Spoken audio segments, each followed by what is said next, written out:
É unha desobediencia a un sistema que nos quere así, que nos quere inmaduras, porque unha poboación inmadura e infantil é tamén sumisa. Son esas escravas que se autoescravizan en todos os sentidos, que van a aceptar todo.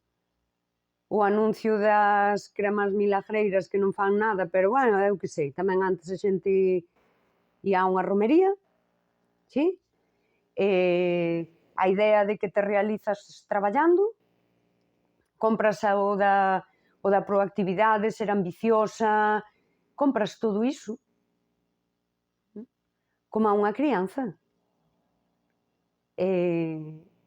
Unha sociedade inmadura é manipulable.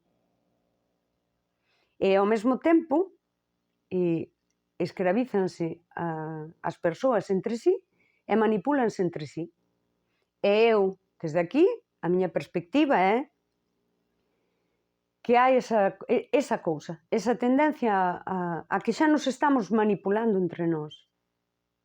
Neste concepto de sociedade líquida, unha sociedade sin consistencia, sin consistencia social, social como tribo. Non hai consistencia, non hai tribo, non se fai comunidade. É líquida. Está formada por persoas que non teñen consistencia. E esta é a tendencia. E isto tampouco é que o digo eu agora que descubrín a pólvora.